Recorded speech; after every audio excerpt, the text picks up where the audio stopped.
అయినా ఆ సంఖ్యలు బిగించిన పాటలతో ప్రార్థింపగా చెరసాల బ్రతాలయే యెహోవా నీ నామము ఎంతో బలమైనది ఎంతో బలమైనది. మలాకి గ్రంథం 3వ అధ్యాయంలో అంటాడు దేవుడు, నిన్ను తినివేసే, నీ పంటను తినివేసే పురుగులతో నేను మాట్లాడతాను. నీ పంటను పాడు చేసే, పంటను తినివేసే పురుగులతో మాట్లాడతా నేను అంటాడు. అప్పుడు ఏమంటాడు? ఆనందగానముతో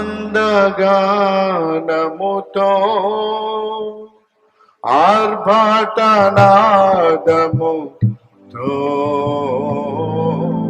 మెట్లెక్కుంటూ ఉరికొస్తాం ఆరాధన చేయడానికి.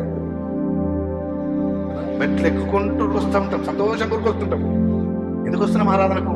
నా దేవుడు నన్ను కాపాడువాడు, ఆయన దీవించాడు, నా బంధకములలో నుండి ఆయన నన్ను విడిపించేవాడు. 34వ కీర్తన 4వ వచనంలో 6వ వచనంలో ఆయన నీకు కలిగిన భయములన్నింటి నుండి నిన్ను విడిపించువాడు. 6వ వచనంలో నీకు కలిగిన శ్రమలన్నింటి నుండి నిన్ను విడిపించువాడు. బంధకములలో నుండి విడుదల. ఆ చెరసాలలో అంటే జైలు తలుపులు తెరుచుకుంటూ కాదు. నీకు ఏ బంధకము నిన్ను పీడిస్తూ ఉందో, ఏ ఆటంకము నిన్ను చెడు చేయడానికి, నిన్ను నాశనం చేసే ఏ శక్తి అయినా దేవుడు లయపరుస్తానని ఆయన వాగ్దానం చేస్తున్నాడు. నువ్వు ఆరాధించే హృదయం నీకుంటే, if you really worship God, God will answer your prayers. God is going to use you mightily. దేవుడు నేను వాడుకోబోతున్నాను.